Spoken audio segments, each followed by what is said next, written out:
Usually ನಮ್ಮ RDA ಏನಿದೆ 1 gram per kg body weight. ಈಗ ಒಬ್ಬರದ್ದು ತೂಕ ಒಂದು 65 kg ಇದ್ದರೆ 65 ಗ್ರಾಮ್ ಪ್ರೋಟೀನ್ ನಾವು ತಗೋಬೇಕು. ಸೊ ಬಟ್ ನಾವು ತಗೊಳ್ಳುವಂಥ ಆಹಾರದಲ್ಲಿ ಅಷ್ಟೆಲ್ಲ ನಮಗೆ ಪ್ರೋಟೀನ್ ಸಿಗ್ತಾ ಇಲ್ಲ. ನಾನು ದಿವಸ ಮೊಳಕೆ ಕಾಳು ತಿಂತೇನೆ ಸರ್ ಅಂತ ಹೇಳ್ತಾರೆ. ಬಟ್ ನಾವು ಅದರಲ್ಲೇ ಮೇನ್ ಮಿಸ್ಟೇಕ್ ಇರೋದು, ಮೊಳಕೆ ಕಾಳಲ್ಲಿ ಆ್ಯಕ್ಚುಲಿ ಪ್ರೋಟೀನ್ ಅಂಶ ಕಡಿಮೆ ಇದೆ. ತುಂಬ ಜನ ತಿಳ್ಕೊಂಡಿರೋದೇನು, ಮೊಳಕೆ ಕಾಳು ತಿಂದರೆ ನಮಗೆ ಬೇಕಾದಷ್ಟು ಪ್ರೋಟೀನ್ ಸಿಗುತ್ತೆ ಅಂತ. ನಾವೆಲ್ಲ ಅನ್ಕೊಂಡಿರೋದೇನು, ಪ್ರೋಟೀನ್ ತಗೊಳ್ಳೋದು ನಮ್ಮ ಜಿಮ್ಮಿಗೆ ಹೋಗಿ ಮಸಲ್ ಬರಲಿಕ್ಕೆ ಅಷ್ಟೇ ಪ್ರೋಟೀನ್ ಬೇಕು ಅಂತ ಅನ್ಕೊಂಡಿದ್ದಾರೆ. ಸೊ ಲಾಸ್ಟ್ಗೆ ನಾನು ಹೇಳ್ತೇನೆ, ಡೈಲಿ ನಮಗೆ ಸಫಿಷಿಯೆಂಟ್ ಪ್ರೋಟೀನ್ ಸಿಗಲಿಕ್ಕೆ ನಾವು ಏನು ತಿನ್ನಬೇಕು, ವೆಜಿಟೇರಿಯನ್ಸ್ ಆದರೆ ಏನು ತಿನ್ನಬೇಕು, ನಾನ್ ವೆಜಿಟೇರಿಯನ್ಸ್ ಆದರೆ ಏನು ತಿನ್ನಬೇಕು ಅಂತ ನಾನು ಎಕ್ಸ್ಪ್ಲೈನ್ ಮಾಡ್ತೇನೆ. ಎಲ್ಲರಿಗೂ ನಮಸ್ಕಾರ. ನಾನು ಡಾಕ್ಟರ್ ಜಿತೇಶ್, ನಿಸರ್ಗ ಹಾಸ್ಪಿಟಲ್ ಸಿರ್ಸಿ. ನಾವು ತಗೊಳ್ಳುವಂಥ ಆಹಾರದಲ್ಲಿ ಪ್ರೋಟೀನ್ ಚೆನ್ನಾಗಿದ್ದರೆ ಮಾತ್ರ ನಮ್ಮ ಆರೋಗ್ಯ ಚೆನ್ನಾಗಿರುತ್ತೆ. ಇದೆಲ್ಲರಿಗೂ ಗೊತ್ತು. ಯಾಕೆಂದರೆ they are the building blocks of our body. ಅಂದರೆ ನಮ್ಮ ಬಾಡಿ ಮಾಡಿರೋದೇ, ನಮ್ಮ ಜೀವಕೋಶಗಳು ಮಾಡಿರೋದೇ ಪ್ರೋಟೀನ್ ಮತ್ತು ಫ್ಯಾಟಿಂದ. ಮತ್ತು ನಮ್ಮ ಮೂಳೆಗಳು ಗಟ್ಟಿಯಾಗಲಿಕ್ಕೆ, ನಮ್ಮ ಮಸಿಲ್ಸ್ ಚೆನ್ನಾಗಾಗಲಿಕ್ಕೆ, ನಮ್ಮ ರೋಗ ಪ್ರತಿರೋಧ ಶಕ್ತಿ ಇಂಪ್ರೂವ್ ಆಗಲಿಕ್ಕೆ ಇದಕ್ಕೆಲ್ಲ ಪ್ರೋಟೀನ್ ಸಫಿಷಿಯೆಂಟ್ ಆಗಿ ಬೇಕು. ಬಟ್ ನಾವು ಡೈಲಿ ತಗೊಳ್ಳುವಂಥ ಆಹಾರದಲ್ಲಿ ಪ್ರೋಟೀನ್ ಅಂಶ ತುಂಬ ಕಡಿಮೆ ಇದೆ. ಯೂಶ್ವಲಿ ನಮ್ಮ RDA ಏನಿದೆ 1 gram per kg body weight. ಈಗ ಒಬ್ಬರದ್ದು ತೂಕ ಒಂದು 65 kg ಇದ್ದರೆ 65 ಗ್ರಾಮ್ ಪ್ರೋಟೀನ್ ನಾವು ತಗೋಬೇಕು. ಸೊ ಬಟ್ ನಾವು ತಗೊಳ್ಳುವಂಥ ಆಹಾರದಲ್ಲಿ ಅಷ್ಟೆಲ್ಲ ನಮಗೆ ಪ್ರೋಟೀನ್ ಸಿಗ್ತಾ ಇಲ್ಲ. ಸೊ ಇದಕ್ಕೆ ಮೇನ್ ಕಾರಣ ಏನಂದರೆ, ನಾವು ಪ್ರೋಟೀನ್ ರಿಚ್ ಅಂತ ಅಂದ್ಕೊಂಡಿರುವ ಭಾಳಷ್ಟು ಆಹಾರದಲ್ಲಿ ಆ್ಯಕ್ಚುಲಿ ಸಫಿಷಿಯೆಂಟ್ ಆಗಿ ಪ್ರೋಟೀನ್ ಇಲ್ಲ.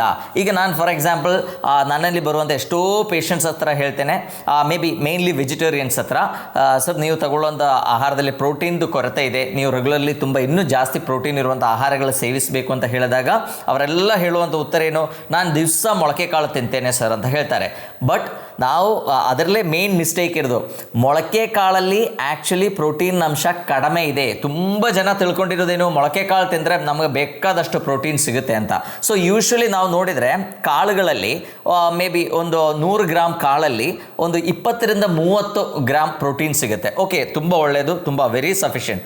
ಬಟ್ ನಮ್ಮ ಹತ್ರ ಎಷ್ಟು ಕಾಳು ತಿನ್ನಲಿಕ್ಕಾಗುತ್ತೆ, that is very important. So ಒಂದೇನೆಂದರೆ, ಈ ಕಾಳುಗಳು ಫಾರ್ ಎಕ್ಸಾಂಪಲ್ ಒಂದು ನಮ್ಮ ಹೆಸರು ಕಾಳು ನಾವು ಜರ್ಮಿನೇಟ್ ಮಾಡುವಾಗ, ಅದು ಮೊಳಕೆ ಬರೆಸುವಾಗ ಅದರಲ್ಲಿ ಆಟೋಮೆಟಿಕ್ಲಿ ಅದರಲ್ಲಿರೋ ಪ್ರೋಟೀನ್ ಅಂಶ ಏನಿದೆ ಅದು ಸ್ವಲ್ಪ ಕಡಿಮೆನೇ ಆಗುತ್ತೆ. ಯಾಕಂದರೆ ಆ ಜರ್ಮಿನೇಷನಲ್ಲಿ ಸ್ವಲ್ಪ ಪ್ರೋಟೀನ್ ಅಂಶ ಕಡಿಮೆ ಆಗುತ್ತೆ. ಒಂದು.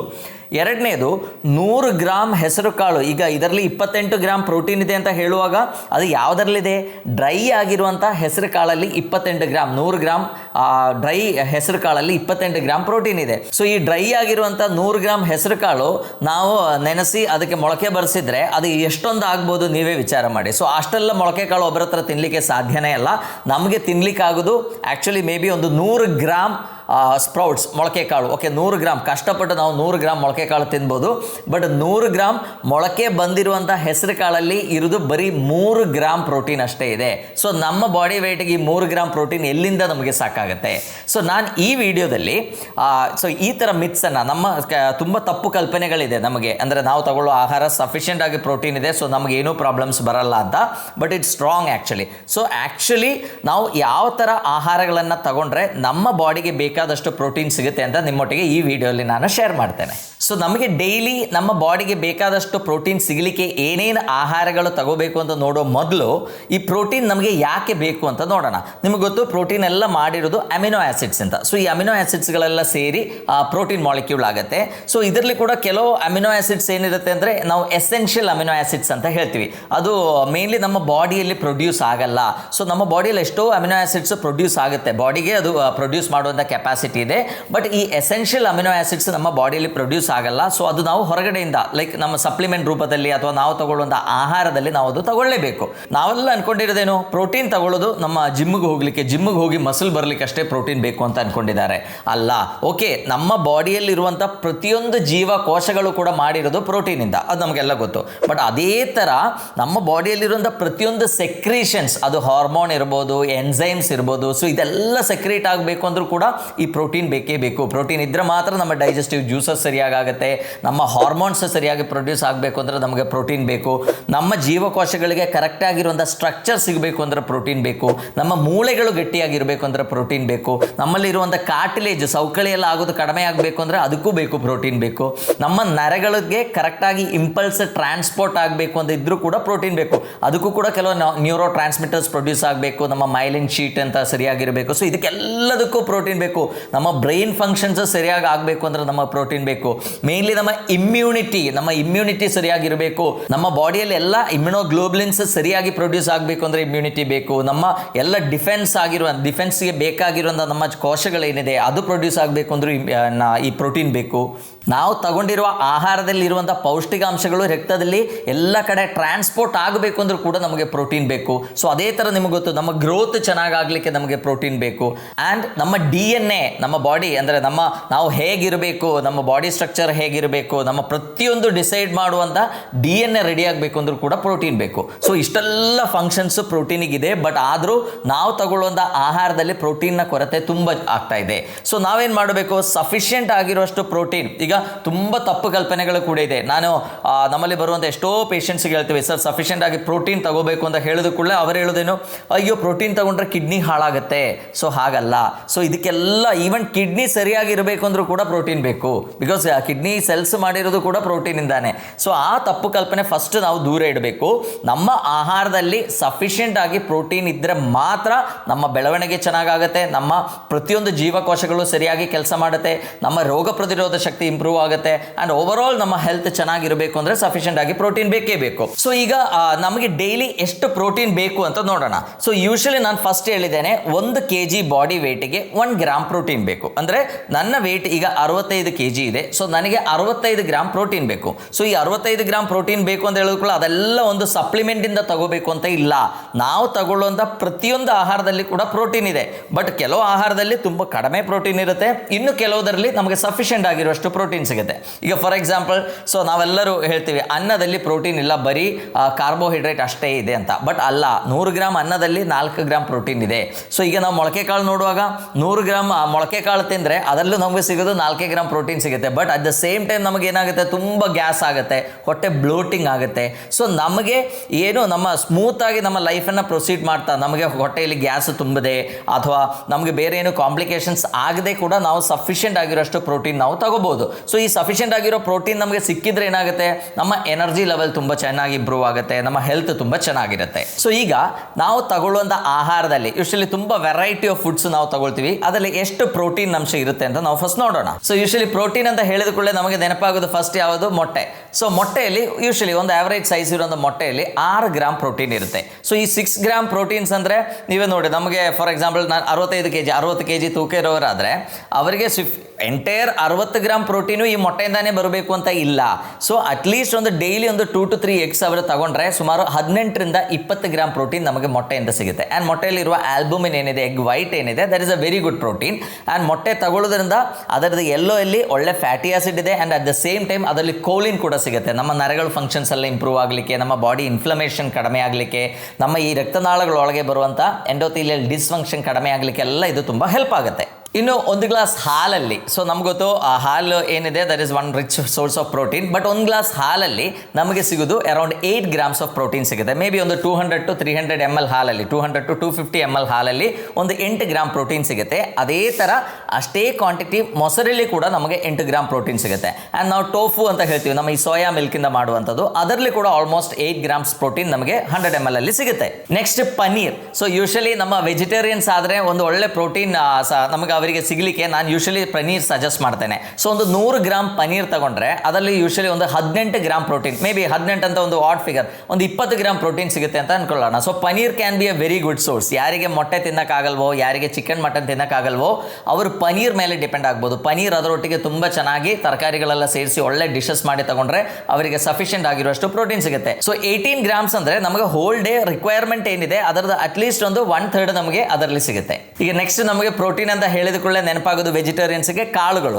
ಸೊ ಯೂಶಲಿ ಎಲ್ಲ ಕಾಳುಗಳಲ್ಲಿ ಕೂಡ ಬಿಟ್ವೀನ್ 20 to 30 ಗ್ರಾಮ್ಸ್ ಅಂದರೆ 100 ಗ್ರಾಮ್ ಕಾಳು ತಗೊಂಡ್ರೆ between 20 to 30 grams of protein ನಮಗೆ ಸಿಗುತ್ತೆ.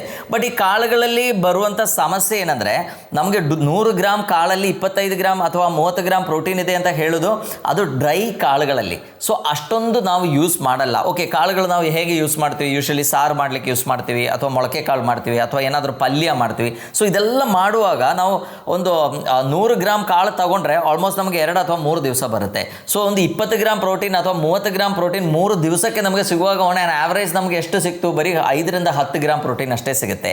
ಸೊ ಕಾಳುಗಳು ಒಳ್ಳೆ ಸೋರ್ಸ್ ಆಫ್ ಪ್ರೋಟೀನ್, ಬಟ್ ಅಷ್ಟೊಂದು ಕ್ವಾಂಟಿಟಿ ನಮಗೆ ಸೇವಿಸ್ಲಿಕ್ಕೆ ಆಗಲ್ಲ. ಸೊ ಅದೇ ನಾವು ಅರ್ಥ ಮಾಡಬೇಕು. ಸೊ ನಾವು ಪ್ರೋಟೀನ್ ತಗೊಳ್ಳಿ ಅಂತ ಹೇಳಿದ ಕೂಡಲೇ ನನ್ನ ಹತ್ರ ಹೇಳುವಂಥ ಪೇಷಂಟ್ಸ್ ಹೇಳೋದೇನು, ನಾನು ಮೊಳಕೆ ಕಾಳು ತಿಂತೇನೆ. ಬಟ್ ಈ ಮೊಳಕೆ ಕಾಳಲ್ಲಿ ಲೀಸ್ಟ್ ಪ್ರೋಟೀನ್ ಇರುತ್ತೆ. 100 ಗ್ರಾಮ್ ಮೊಳಕೆ ಬರೆಸಿರುವ ಕಾಳುಗಳು ನೀವು ತಿಂದರೆ ಅದರಲ್ಲಿ ಹಾರ್ಡ್ಲಿ 3 ಗ್ರಾಮ್ ಪ್ರೋಟೀನ್ ಸಿಗುತ್ತೆ. ಸೊ ನಮಗೆ ಎಲ್ಲೂ ಸಫಿಷಿಯೆಂಟ್ ಆಗಲ್ಲ. ಈ 100 ಗ್ರಾಮ್ ಪ್ರೋಟೀನ್ ನಾವು 100 ಗ್ರಾಮ್ ಕಾಳುಗಳನ್ನು, ಮೊಳಕೆ ಕಾಳನ್ನು ತಿಂದರೆ ಭಾಳಷ್ಟು ಹೊಟ್ಟೆ ಡಿಸ್ಟರ್ಬೆನ್ಸಸ್ ಬರುವಂಥ ಸಾಧ್ಯತೆ ಕೂಡ ಇದೆ. ಹೊಟ್ಟೆ ಉಬ್ಬರ ಬರುವಂಥ ಸಾಧ್ಯತೆ ಇದೆ, ಲೂಸ್ ಮೋಷನ್ ಆಗುವಂಥ ಸಾಧ್ಯತೆ ಇದೆ. ಸೊ ಭಾಳಷ್ಟು ಹೊಟ್ಟೆ ಡಿಸ್ಟರ್ಬೆನ್ಸ್ ಆಗುವಂಥ ಸಾಧ್ಯತೆ ಇದೆ. ಸೊ ಹಾಗಾಗಿ ಆ ಮೊಳಕೆ ಕಾಳು ತುಂಬ ಒಳ್ಳೆಯದು. ಅದರಲ್ಲಿ ಬಾಕಿರೋ ನ್ಯೂಟ್ರಿಯೆಂಟ್ಸು, ಬಾಕಿರೋ ವೈಟಮಿನ್ಸು, ಮಿನರಲ್ಸು ಎಲ್ಲದೂ ನಮಗೆ ಸಿಗುತ್ತೆ. ಬಟ್ ಒಂದು ಪ್ರೋಟೀನ್ ಸಲುವಾಗಿ ತುಂಬ ಮೊಳಕೆ ಕಾಳನ್ನು ತಿನ್ನೋದು ಅಷ್ಟೊಂದು ವೈಸ್ ಡಿಸಿಷನ್ ಅಲ್ಲ. ಸೊ ಲಾಸ್ಟ್ಗೆ ನಾನು ಹೇಳ್ತೇನೆ, ಡೈಲಿ ನಮಗೆ ಸಫಿಷಿಯೆಂಟ್ ಪ್ರೋಟೀನ್ ಸಿಗಲಿಕ್ಕೆ ನಾವು ಏನು ತಿನ್ನಬೇಕು, ವೆಜಿಟೇರಿಯನ್ಸ್ ಆದರೆ ಏನು ತಿನ್ನಬೇಕು, ನಾನ್ ವೆಜಿಟೇರಿಯನ್ಸ್ ಆದರೆ ಏನು ತಿನ್ನಬೇಕು ಅಂತ ನಾನು ಎಕ್ಸ್ಪ್ಲೈನ್ ಮಾಡ್ತೇನೆ. ಇನ್ನು ನೆಕ್ಸ್ಟ್ ಬರೋದು ನಟ್ಸ್. ನಮಗೆ ಗೊತ್ತು nuts are very good source of protein. So around 100 gram nuts ತಗೊಂಡ್ರೆ ಅದರಲ್ಲಿ ಅರೌಂಡ್ 25 ರಿಂದ 30 ಗ್ರಾಮ್ ಪ್ರೋಟೀನ್ ನಮಗೆ ಸಿಗುತ್ತೆ. ಅದು ವ್ಯಾಲ್ನಟ್ ಇರ್ಬೋದು, ಅಂದರೆ ಬಾದಾಮ್ ಇರ್ಬೋದು, ಪಿಸ್ತಾ ಇರ್ಬೋದು, ಕ್ಯಾಶ್ಯೂ ಇರ್ಬೋದು, ಆಪ್ರಿಕೋಟ್ ಇರ್ಬೋದು. ಈ ಥರ ಆಲ್ಮೋಸ್ಟ್ ಎಲ್ಲ ನಟ್ಸ್ಗಳಲ್ಲಿ ಕೂಡ ಒಳ್ಳೆ ಪ್ರೋಟೀನ್ ಇದೆ. ಆ್ಯಂಡ್ ಅದರೊಟ್ಟಿಗೆ ಅದರ ಅಡ್ವಾಂಟೇಜ್ ಏನಂದರೆ ಅದರಲ್ಲಿ ಒಳ್ಳೆ ಫ್ಯಾಟ್ ಇದೆ. ನಮಗೆಲ್ಲ ಗೊತ್ತು fat is good, fat is very important. ನಮ್ಮ HDL ಇಂಪ್ರೂವ್ ಮಾಡಲಿಕ್ಕೆ, ನಮ್ಮ ಕಾರ್ಡಿಯಾಕ್ ಫಂಕ್ಷನ್ಸ್ ಇಂಪ್ರೂವ್ ಮಾಡಲಿಕ್ಕೆ, ನಮ್ಮ ಓವರಾಲ್ ಹೆಲ್ತ್ ಇಂಪ್ರೂವ್ ಆಗಬೇಕು ಅಂದರೆ ನಮಗೆ ಒಳ್ಳೆ ಕೊಬ್ಬಿರುವಂಥ ಆಹಾರ ಬೇಕು. ನಾವು ತಗೊಳ್ಳುವಂಥ ಫ್ರೈ ಮಾಡಿರುವಂಥ ಎಣ್ಣೆ ಇರ್ಬೋದು, ಇದೆಲ್ಲ ಅಷ್ಟೊಂದು ಒಳ್ಳೆಯದಲ್ಲ. ನಮ್ಮ ಬಾಡಿಗೆ ಟ್ರಾನ್ಸ್ ಫ್ಯಾಟ್ ಎಂಟರ್ ಆಗಲಿಕ್ಕೆ ಅದು ಕಾರಣ ಆಗುತ್ತೆ. ಸೊ ಒಂದು ಒಳ್ಳೆ ಸೋರ್ಸ್ ಆಫ್ ಗುಡ್ ಫ್ಯಾಟ್ ಯಾವುದು ಅಂತ ಕೇಳಿದರೆ ನಟ್ಸ್. ಸೊ ನಟ್ಸ್ ತಗೊಂಡ್ರೆ ನಮ್ಗೆ ಪ್ರೋಟೀನು ಸಫಿಷಿಯೆಂಟ್ ಆಗಿ ಸಿಗುತ್ತೆ, ಆ್ಯಂಡ್ ಇದು ಒಳ್ಳೆ ಫ್ಯಾಟ್ ಕೂಡ ಸಿಗುತ್ತೆ. ಬಟ್ ನಟ್ಸ್ ತಗೊಳ್ಳುವಾಗ ನಾವು ನೋಡಬೇಕಾಗಿದೆ ಏನಂದರೆ, ಒಂದು 2 ಅಥವಾ 3 ನಟ್ ತಗೊಂಡು ನಿಮ್ಗೆ ಏನೂ ಸಫಿಷಿಯೆಂಟ್ ಆಗಿ ಪ್ರೋಟೀನು ಸಿಗಲ್ಲ, ಫ್ಯಾಟು ಸಿಗಲ್ಲ. ಸೊ ನೀವು ಅದು ತಗೊಳ್ಳುವಾಗ ಅಟ್ಲೀಸ್ಟ್ 10 ರಿಂದ 20 ಕಾಳು ನಟ್ಸ್ಗಳನ್ನು ನಾವು ತಗೋಬೇಕು. ಸೊ ಆವಾಗ ಇನ್ನೊಂದು ಪ್ರಶ್ನೆ ಬರುತ್ತೆ, ನಟ್ಸ್ ಆರ್ ವೆರಿ ಕಾಸ್ಟ್ಲಿ. ಬಾದಾಮ್ ದಿವಸ 20 ಬಾದಾಮ್ ತಿನ್ನಬೇಕು ಅಂದರೆ ನಮ್ಮ ಇನ್ಕಮ್ದು ಒಂದು ಮೇಜರ್ ಸೋರ್ಸ್ ಅದಕ್ಕೆ ಹೋಗ್ಬಿಡುತ್ತೆ. ಸೊ ನಾವು ಹೇಳ್ತೀವಲ್ಲ, ಪೂರ್ ಮ್ಯಾನ್ಸ್ ನಟ್ಸ್ ಯಾವುದು ಅಂತ ಕೇಳಿದ್ರೆ ನಾವು ಹೇಳ್ತೀವಿ ಪೀನಟ್ ಅಂತ ಹೇಳ್ತೀವಿ. ನಮ್ಮ ಶೇಂಗಾ ಏನಿದೆ ಅದರಲ್ಲಿ ಕೂಡ ಸಫಿಷಿಯೆಂಟ್ ಆಗಿರುವಷ್ಟು ಪ್ರೋಟೀನ್ ಇದೆ. ಈ ಥರ ಬಾದಾಮಲ್ಲಿ, ಪಿಸ್ತಾಲೆಲ್ಲ ಎಷ್ಟು ಪ್ರೋಟೀನ್ ಇದೆಯೋ ಅದೇ ಥರ ಪ್ರೋಟೀನ್ ಅಂಶ ನಮ್ಮ ಶೇಂಗಾದಲ್ಲಿ ಕೂಡ ಇದೆ. ಸೊ ರೆಗ್ಯುಲರ್ಲಿ ಶೇಂಗಾ ತಗೊಳ್ಳೋದು ಕೂಡ one of the best. But ನೀವೇನು ನೋಡಬೇಕು, ಈಗ ಕೆಲವರಿಗೆ ಡೈಜೆಸ್ಟಿವ್ ಇಶ್ಯೂಸ್ ಇರುತ್ತೆ, ಪ್ರಾಬ್ಲಮ್ ಇರುತ್ತೆ, ತುಂಬ ಗ್ಯಾಸ್ ಆಗೋರು ಇರ್ತಾರೆ. ಸೊ ಅಂಥವರಿಗೆ ಈ ಥರ ಐಟಮ್ಸ್ ಅಷ್ಟೊಂದು ಸ್ಯೂಟ್ ಆಗಬೇಕು ಅಂತಿಲ್ಲ. ಅದು ಒಬ್ಬೊಬ್ಬರದ್ದು ಪ್ರಕೃತಿ ನೋಡಿಕೊಂಡು ನಾವು ಡಿಸೈಡ್ ಮಾಡಿ ಯಾವ ಪ್ರೋಟೀನ್ ತಗೋಬೇಕು ಅಂತ ನಾವೇ ಡಿಸೈಡ್ ಮಾಡ್ಬೋದು. ಇನ್ನು ನೆಕ್ಸ್ಟ್ ನಾನ್ ವೆಜಿಟೇರಿಯನ್ ತಿನ್ನೋರಾದರೆ ಅವರಿಗೆ ಸಫಿಷಿಯೆಂಟ್ ಆಗಿ ಪ್ರೋಟೀನ್ ಸಿಗುತ್ತೆ. ಸೊ ಈಗ ಫಿಶ್ ತಗೊಳ್ಳೋರಾದ್ರೆ 100 ಗ್ರಾಮ್ ಫಿಶ್ ಅಲ್ಲಿ ಅರೌಂಡ್ 22 ಗ್ರಾಮ್ ಪ್ರೋಟೀನ್ ಅವರಿಗೆ ಸಿಗುತ್ತೆ. ಮಟನ್ ತಿನ್ನೋರಾದ್ರೆ 100 ಗ್ರಾಮ್ ಮಟನ್ ಅಲ್ಲಿ ಅರೌಂಡ್ 26 ಗ್ರಾಮ್ಸ್ ಆಫ್ ಪ್ರೋಟೀನ್ ಅವರಿಗೆ ಸಿಗುತ್ತೆ. ಅದೇ ತರ ಚಿಕನ್ ತಗೊಳ್ಳೋರಾದ್ರೂ ಕೂಡ ಅವರಿಗೂ ಅರೌಂಡ್ 26 ಗ್ರಾಮ್ ಪ್ರೋಟೀನ್ ಸಿಗುತ್ತೆ. ಬಟ್ ಈ ಚಿಕನ್ ಬ್ರೆಸ್ಟ್ ತಗೊಳ್ತಾರೆ, ಎಸ್ಪೆಷಲಿ ನೀವು ನೋಡಿರ್ಬೋದು, ಯಾರು ಜಿಮ್ಗೆಲ್ಲ ಹೋಗ್ತಾರೆ, ಬಾಡಿ ಬಿಲ್ಡಿಂಗ್, ಝೀರೋ ಫ್ಯಾಟ್ ಮಾಡಿ ಒಳ್ಳೆ 6 ಪ್ಯಾಕ್ ಮಾಡ್ಲಿಕ್ಕೆಲ್ಲ ಹೋಗೋರು ಚಿಕನ್ ಬ್ರೆಸ್ಟ್ ಪ್ರಿಫರ್ ಮಾಡ್ತಾರೆ. ಸೊ ಅವರಿಗೆ ಅದರಲ್ಲಿ ಅರೌಂಡ್ 32 ಗ್ರಾಮ್ಸ್ ಆಫ್ ಪ್ರೋಟೀನ್ ಸಿಗುತ್ತೆ. ಆ್ಯಂಡ್ ಇದೆಲ್ಲ ಓಕೆ, ನಾವೆಲ್ಲ ಅನ್ಕೊಂಡಿರೋದು ಓಕೆ ನಾನ್ ವೆಜಿಟೇರಿಯನ್ ಫುಡ್ಡಲ್ಲಿ ಹೈಯೆಸ್ಟ್ ಪ್ರೋಟೀನ್ ಇದೆ. But over all just 100 grams ಆ ರಾ ಮೆಟೀರಿಯಲ್ ಎಷ್ಟು ಪ್ರೋಟೀನ್ ಇದೆ ಅಂತ ನೋಡಿದರೆ ಅದರಲ್ಲಿ ಹೈಯೆಸ್ಟ್ ಬರೋದು ಸೋಯಾ ಚಂಕ್ಸ್. ಸೋಯಾ ಚಂಕ್ಸ್ ಏನಿದೆ, 100 ಗ್ರಾಮ್ ಸೋಯಾ ಚಂಕ್ಸ್ ಅಲ್ಲಿ 52 ಗ್ರಾಮ್ ಪ್ರೋಟೀನ್ ಸಿಗುತ್ತೆ. ಈವನ್ ಸೋಯಾ ಬೀನಲ್ಲಿ ಕೂಡ ಅರೌಂಡ್ 30s ಪ್ರೋಟೀನ್ ಇದೆ. ಬಟ್ ಇದರದ್ದು ಸಮಸ್ಯೆ ಏನಂದರೆ 100 ಗ್ರಾಮ್ ಸೋಯಾ ಚಂಕ್ಸ್ ನಿಮ್ಮ ಹತ್ರ ತಿಂದು ಮುಗಿಸೋಕ್ಕಾಗಲ್ಲ. ಸೊ ಸೋಯಾ ಚಂಕ್ಸ್ ಎಷ್ಟು ನಾವು ತಿನ್ಬೋದು, ಒಂದು ಲಿಟಲ್ ಕ್ವಾಂಟಿಟಿ ತಗೋಬೋದು. ಸೊ ಅದು ತಗೊಳ್ಳುವಾಗ ನಮಗೆ 52 ಗ್ರಾಮ್ 100 ಗ್ರಾಮ್ ಪ್ರಿಪೇರ್ ಮಾಡಿರೋ ಸೋಯಾ ಚಂಕ್ಸ್ ತಿಂದ್ಕೊಂಡು ನಮಗೆ 52 ಗ್ರಾಮ್ ಪ್ರೋಟೀನ್ ಏನು ಸಿಗಲ್ಲ. So that is the problem. ನಾವು ಕಾಳುಗಳು ತಿನ್ನುವಾಗ ಅಥವಾ ಲೈಕ್ ಸೋಯಾ ತಿನ್ನುವಾಗ ಓಕೆ ಎಲ್ಲದೂ ಒಳ್ಳೆಯದು. ಆ್ಯಂಡ್ ಸೋಯಾ ಬಗ್ಗೆ ಲೈಕ್ ಫೈಟೋ ಈಸ್ಟ್ರೋಜನ್ಸ್ ಇರುತ್ತೆ, ನಮ್ಮ ಜೆನ್ಸ್ ಅದು ತಗೊಂಡ್ರೆ ಪ್ರಾಬ್ಲಮ್ ಅಂತಲ್ಲ. ಬಟ್ ಅದಕ್ಕೊಂದು ಕ್ಲಿಯರ್ ಕಟ್ ಆಗಿರುವಂಥ ಸ್ಟಡಿ ಏನಿಲ್ಲ. ಸೊ ನಾವೇನು ಮಾಡಬೇಕು, ನಮ್ಮ ರೆಗ್ಯುಲರ್ ಫುಡ್ಡಲ್ಲಿ ಎಲ್ಲದರನ್ನ ಕೂಡ ನಾವು ಇನ್ಕ್ಲೂಡ್ ಮಾಡಬೇಕು. ನಿಮಗೆ ಸಫಿಷಿಯೆಂಟ್ ಆಗಿ ಪ್ರೋಟೀನ್ ಸಿಗಬೇಕು ಅಂದರೆ ಒಳ್ಳೆ ದೇಸಿ ಆಕಳದು ಹಸುದು ಹಾಲಿದ್ದರೆ ನೀವು ರೆಗ್ಯುಲರ್ಲಿ 1 or 2 ಗ್ಲಾಸ್ ಹಾಲು ತಗೊಳ್ಳಿ, ನಿಮ್ಗೆ ಅದರಲ್ಲಿ ಒಳ್ಳೆ ಪ್ರೋಟೀನ್ ಸಿಗುತ್ತೆ. ಅರೌಂಡ್ 20 ಗ್ರಾಮ್ ಪ್ರೋಟೀನ್ ನಿಮ್ಗೆ ಅದರಲ್ಲೇ ಸಿಕ್ತು. ಡೈಲಿ 1 or 2 ಮೊಟ್ಟೆ ತಗೊಳ್ಳಿ, ಅದರಲ್ಲಿ ಕೂಡ ನಿಮಗೆ ಒಂದು 15 ಗ್ರಾಮ್ ಪ್ರೋಟೀನ್ ಸಿಕ್ತು. ಅಲ್ಲಿಗೆ ನಮಗೆ 35 ಗ್ರಾಮ್ ಪ್ರೋಟೀನ್ ಆಯಿತು. ಊಟ ಮಾಡುವಾಗ ಚೆನ್ನಾಗಿ ಮೊಸರನ್ನು ಯೂಸ್ ಮಾಡಿ, ಅದರಲ್ಲಿ ನಿಮ್ಗೆ ಒಂದು 10 ಗ್ರಾಮ್ ಪ್ರೋಟೀನ್ ಸಿಕ್ತು, 45 ಗ್ರಾಮ್ ಪ್ರೋಟೀನ್ ಆಯಿತು. ಪ್ರತಿ ದಿವಸ ಒಂದು ಮುಷ್ಟಿ ಬಾದಾಮ್ ಅಥವಾ ಒಂದು ಮುಷ್ಟಿ ಶೇಂಗಾ ಅಥವಾ ಒಂದು ಮುಷ್ಟಿ ಪಿಸ್ತಾ ಇದೇನಾದರೂ ತಗೊಳ್ಳಿ, ನಿಮ್ಗೆ ಅದರಲ್ಲಿ ಕೂಡ ಅರೌಂಡ್ 10 ಗ್ರಾಮ್ ಪ್ರೋಟೀನ್ ಸಿಕ್ತು, 50 ಗ್ರಾಮ್ ಆಯಿತು. ಆ್ಯಂಡ್ ನಾನ್ ವೆಜಿಟೇರಿಯನ್ಸ್ ಆದರೆ ಒಂದು ಚಿಕನ್ ಬ್ರೆಸ್ಟ್ ಪೀಸ್ ತಗೊಳ್ಳಿ, ಅದರಲ್ಲಿ ಡೈರೆಕ್ಟ್ ಆಗಿ ನಿಮಗೆ 30 ಗ್ರಾಮ್ ಪ್ರೋಟೀನ್ ಸಿಕ್ತು. ಅಥವಾ ಮೀನು ತಗೊಳ್ಳೋರಾದರೆ 1-2 ಮೀನು ತಗೊಳ್ಳಿ, ಅದರಲ್ಲಿ ಕೂಡ ಸಫಿಷಿಯೆಂಟ್ ಆಗಿ ಪ್ರೋಟೀನ್ ಸಿಗುತ್ತೆ. ಇನ್ನು ಕಾಳುಗಳು ತಿನ್ನೋರಾದರೆ ಪ್ರತಿ ದಿವಸ ನಾವು ಪಲ್ಯ ಮಾಡುವಾಗ ಕಾಳುಗಳನ್ನು ಯೂಸ್ ಮಾಡಿ, ಅದರಲ್ಲಿ ನಮಗೊಂದು 10 ಗ್ರಾಮ್ ಪ್ರೋಟೀನ್ ಆದರೂ ಡೈಲಿ ಸಿಗ್ಬೋದು. ನೀವು ತಗೊಳ್ಳೋಂಥ ಅನ್ನದಲ್ಲಿ 4 ಗ್ರಾಮ್ 100 ಗ್ರಾಮ್ ಅನ್ನದಲ್ಲಿ 4 ಗ್ರಾಮ್ ಪ್ರೋಟೀನ್ ಇದೆ. ಆ್ಯಂಡ್ ಗೋಧಿ ತಗೊಳ್ಳೋದಾದರೆ ಅದರಲ್ಲಿ ಅರೌಂಡ್ 6 ಗ್ರಾಮ್ ಪ್ರೋಟೀನ್ ನಿಮಗೆ ಸಿಗುತ್ತೆ, ಅಂದರೆ ಚಪಾತಿ ತಿನ್ನೋರಾದರೆ. ಬಟ್ ಚಪಾತಿಯಲ್ಲಿ ಬೇರೆ ಪ್ರಾಬ್ಲಮ್ಸು ಇದೆ, ದಟ್ ನಾನು ಬೇರೆ ಬೇರೆ ವೀಡಿಯೋಸಲ್ಲಿ ಎಕ್ಸ್ಪ್ಲೈನ್ ಮಾಡಿದ್ದೇನೆ. ಸೊ ಈ ಥರ ನಾವೇನು ಮಾಡ್ಬೋದು, ಇಡೀ ನಮ್ಮ ಪ್ರೋಟೀನ್ ಕನ್ಸಂಪ್ಷನ್ನ ಡಿವೈಡ್ ಮಾಡ್ಬೋದು. ರೆಗ್ಯುಲರ್ಲಿ ಒಳ್ಳೆ ಹಾಲು, ಈ ಮಾರ್ಕೆಟೆಡ್ ಮಿಲ್ಕ್ ಅಲ್ಲ ನಾ ಹೇಳ್ತಾ ಇರೋದು, ಅದು ಮಿಲ್ಕೇ ಅಲ್ಲ. ಸೊ ಆ್ಯಂಡ್ ಒಳ್ಳೆ ಹಾಲು ತಗೋಬೋದು. ರೆಗ್ಯುಲರ್ಲಿ ಮೊಸರನ್ನು ಯೂಸ್ ಮಾಡೋದು, ಒಳ್ಳೆ ಪ್ರೋಬಯೋಟಿಕ್ ಕೂಡ. ಪ್ರತಿ ದಿವಸ ಒಂದು ಮುಷ್ಟಿ ನಟ್ಸನ್ನು ತಿನ್ನೋದು ಹ್ಯಾಬಿಟ್ ಮಾಡ್ಕೊಳ್ಳಿ. ಪ್ರತಿ ಸಲ ಪಲ್ಯಗಳಲ್ಲಿ ಕಾಳುಗಳನ್ನು ಮತ್ತು ತರಕಾರಿಗಳನ್ನು ಹೆಚ್ಚಿಗೆ ಉಪಯೋಗಿಸಿ. ಈಗ ಅನ್ನದಲ್ಲಿ ಪ್ರೋಟೀನ್ ಇದೆ ಅಂತ ಹೇಳಿ 4 ಗ್ರಾಮ್ ಪ್ರೋಟೀನ್ ಸಿಗುತ್ತೆ ಅಂತ ಹೇಳಿ 500 ಗ್ರಾಮ್ ಅನ್ನ ತಿನ್ನಬೇಕು ಅಂತ ಇಲ್ಲ 20 ಗ್ರಾಮ್ ಪ್ರೋಟೀನಿಗೆ, ಯಾಕಂದರೆ ಅದರಲ್ಲಿ ಕಾರ್ಬೋಹೈಡ್ರೇಟ್ ಜಾಸ್ತಿ ಇರುತ್ತೆ. ಸೊ ಅನ್ನ ಕ್ವಾಂಟಿಟಿ ನೀವು ಕಡಿಮೆ ಮಾಡ್ಕೋಬೋದು, ಅದರೊಟ್ಟಿಗೆ ಕಾಳುಗಳನ್ನು ನೀವು ಚೆನ್ನಾಗಿ ಯೂಸ್ ಮಾಡ್ಬೋದು. ಪನೀರನ್ನು regularly, that is a very good option for vegetarians. So regularly ಒಂದು ಸ್ವಲ್ಪ ಪನೀರನ್ನು ನೀವು ಯೂಸ್ ಮಾಡ್ಕೋಬೋದು. ಆ್ಯಂಡ್ ಮೇ ಬಿ ವಾರಕ್ಕೆ ಒಂದು 3-4 ದಿವಸ ನೀವು ಇದು ಸೋಯಾಬೀನ್ ಕೂಡ ಯೂಸ್ ಮಾಡ್ಬೋದು. ಸೊ ಇದೇ ಥರ ನಾವು ವೆರೈಟಿ ಆಫ್ ಫುಡ್ಸನ್ನು ಯೂಸ್ ಮಾಡಿ ನಮ್ಮ ರೆಗ್ಯುಲರ್ ಪ್ರೋಟೀನ್ ರಿಕ್ವೈರ್ಮೆಂಟನ್ನು ನಾವು ತಗೊಂಡ್ರೆ ನಮಗೆ ಅದರ ಒಟ್ಟಿಗೆ ಭಾಳಷ್ಟು ಬೇರೆ ನ್ಯೂಟ್ರಿಯೆಂಟ್ಸ್ ಕೂಡ ಸಿಗುತ್ತೆ, ನಮ್ಮ ಆರೋಗ್ಯ ತುಂಬ ಚೆನ್ನಾಗಾಗುತ್ತೆ. ಇನ್ನು ನೆಕ್ಸ್ಟ್ ಇರೋದು ಪ್ರೋಟೀನ್ ಪೌಡರ್. ಸೊ ನಮಗೆಲ್ಲ ಗೊತ್ತು ಪ್ರೋಟೀನ್ ಪೌಡರ್ ತಗೊಳ್ಳೋರು ಎಷ್ಟೋ ಜನ ಇದ್ದಾರೆ, ಇನ್ಕ್ಲೂಡಿಂಗ್ ಮೀ, ನಾನು ಕೂಡ ಒಮ್ಮೊಮ್ಮೆ ತಗೊಳ್ತೇನೆ. ಸೊ ಆ ಪ್ರೋಟೀನ್ ಪೌಡರ್ಲಿ ಮೇನ್ ಬೆಸ್ಟ್ ಅಂದರೆ ಪ್ಲಾಂಟ್ ಬೇಸ್ಡ್ ಪ್ರೋಟೀನು ಇದೆ ಆ್ಯಂಡ್ ಲೈಕ್ ವೇ ಪ್ರೋಟೀನ್ ಇದೆ. ಸೊ ಕಂಪ್ಯಾರಿಟಿವ್ಲಿ ನೋಡಿದರೆ whey protein is the best. Plant based protein ಅಂದರೆ ಸೋಯಾ ಪ್ರೋಟೀನ್ ಇದೆ, ರೈಸ್ ಪ್ರೋಟೀನ್ ಇದೆ, ಅಥವಾ ವೇ ಪ್ರೋಟೀನ್ ಇದೆ. ಸೊ ಈ ವೇ ಪ್ರೋಟೀನ್ ಏನಿದೆ ಅದಕ್ಕೆ ಕಂಟಾಮಿನೇಷನ್ ಆಗುವಂಥ ಸಾಧ್ಯತೆಗಳು ತುಂಬ ಕಡಿಮೆ ಇದೆ, ಅದರಲ್ಲಿ ಫಂಗಿ ಗ್ರೋತ್ ಆಗುವಂಥ ಸಾಧ್ಯತೆಗಳು ಕಡಿಮೆ ಇದೆ, ನಮಗೆ ಟಾಕ್ಸಿನ್ಸ್ ಎಂಟರ್ ಆಗುವಂಥ ಸಾಧ್ಯತೆಗಳು ತುಂಬ ಕಡಿಮೆ ಇದೆ. ಸೊ ಹಾಗಾಗಿ ಸೇಫೆಸ್ಟ್ ಇನ್ ಪ್ರೋಟೀನ್ ಯಾವುದು ಅಂತ ಕೇಳಿದರೆ ನಾನು ವೇ ಪ್ರೋಟೀನ್ ಅಂತ ಹೇಳ್ತೇನೆ. ಬಟ್ ಎಲ್ಲರೂ ವೇ ಪ್ರೋಟೀನ್ ತಗೊಳ್ಳೇಬೇಕು ಅಂತಿಲ್ಲ. ಕೆಲವರಿಗೆ ಫುಡ್ ಅಲರ್ಜಿ ಇರೋರು, ಇಷ್ಟಿಷ್ಟೆಲ್ಲ ನಾನು ಹೇಳಿರೋ ಐಟಮ್ಸ್ ತಗೊಳ್ಳಿಕ್ಕೆ ಆಗದೆ ಇರೋರೆಲ್ಲ ವೇ ಪ್ರೋಟೀನ್ ತಗೊಂಡ್ರೆ ಡೈರೆಕ್ಟ್ ಚೆನ್ನಾಗಿ ಅಬ್ಸಾರ್ಪ್ಷನ್ ಆಗುತ್ತೆ. ಯಾಕೆಂದರೆ ಅದರಲ್ಲಿ 100 ಗ್ರಾಮಲ್ಲಿ 85ರಿಂದ 90 ಗ್ರಾಮ್ ಕೂಡ ಪ್ರೋಟೀನೇ ಇರುತ್ತೆ. ಸೊ ಡೈರೆಕ್ಟ್ ಈಸಿಯಾಗಿ ನಮಗೆ ಅಬ್ಸಾರ್ಪ್ಷನ್ ಆಗುತ್ತೆ. ಸೊ ಅದರಲ್ಲೂ ಭಾಳಷ್ಟು ಟೈಪ್ಸ್ ಇದೆ. ವೇ ಕಾನ್ಸಂಟ್ರೇಟ್ ಅಂತಿದೆ, ವೇ ಐಸೋಲೇಟ್ ಅಂತಿದೆ, ವೇ ಹೈಡ್ರೋಲೈಸ್ಡ್ ಅಂತ ಇದೆ. ಸೊ ಹೈಡ್ರೋಲೈಸ್ಡ್ ಎಲ್ಲ ಯಾರಿಗೆ ಡೈಜೆಷನ್ ಚೆನ್ನಾಗಿ ಆಗಲ್ವೋ, ಮೇ ಬಿ ಆಫ್ಟರ್ ಕೀಮೋಥೆರಪಿ ಎಲ್ಲ ಇರೋರು ಅವರು ತಗೊಳ್ತಾರೆ. ವೇ ಐಸೋಲೇಟ್ ಅಂದರೆ ಯೂಶಲಿ ಒಳ್ಳೆ ಜಿಮ್ಗೆ ಹೋಗೋರು, ಚೆನ್ನಾಗಿ ಬಾಡಿ ಡೆವಲಪ್ ಆಗಬೇಕು ಅಂತ ಇದ್ದವರು ಅವರು ತಗೊಳ್ತಾರೆ. ಸೊ ಜಿಮ್ಗೆಲ್ಲ ಹೋಗೋರಿಗೆ ಈ 1 gram protein per body weight ಅಲ್ಲ, ಅರೌಂಡ್ ಮೇ ಬಿ ಒಂದು 2 ಗ್ರಾಮ್ಸ್ ಅಟ್ಲೀಸ್ಟ್ ಅವರಿಗೆ ಬೇಕಾಗ್ಬೋದು. ತುಂಬ ಜಾಸ್ತಿ ಪ್ರೋಟೀನ್ ತಗೊಂಡ್ರೆ ಏನೂ ಉಪಯೋಗ ಇಲ್ಲ. ಪ್ರೋಟೀನ್ ಕೂಡ ಡೈಜೆಸ್ಟ್ ಆದಾಗ 4 ಕಿಲೋ ಕ್ಯಾಲರಿ ಎನರ್ಜಿ ರಿಲೀಸ್ ಆಗುತ್ತೆ. ಸೊ ಇನ್ ಅಡಿಷನ್ ತುಂಬ ಪ್ರೋಟೀನ್ ತಗೊಂಡ್ರೆ ಏನಾಗುತ್ತೆ, ಆ ಕ್ಯಾಲರಿ ಕೂಡ ನಮ್ಮ ಬಾಡಿಯಲ್ಲಿ ಫ್ಯಾಟ್ ಆಗಿ ಡೆಪಾಸಿಟ್ ಆಗುತ್ತೆ, ಅದರದ್ದು ಏನು ಬೆನಿಫಿಟ್ ಸಿಗಲ್ಲ.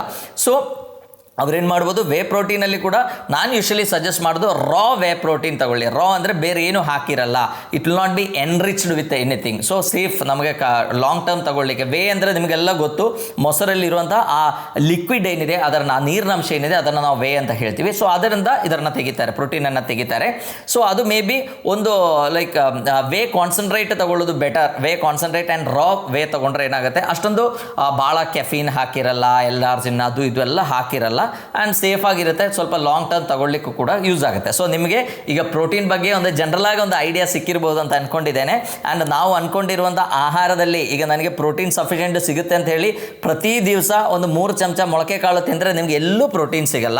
ಸೊ ಪ್ರೋಟೀನ್ ಬಗ್ಗೆ ಇರುವ ಕಾನ್ಸೆಪ್ಟನ್ನು ನಿಮಗೆಲ್ಲ ಈಗ ಅರ್ಥ ಆಗಿದೆ ಅಂತ ಅಂದ್ಕೊಂಡು ಎಲ್ಲರಿಗೂ ಧನ್ಯವಾದ.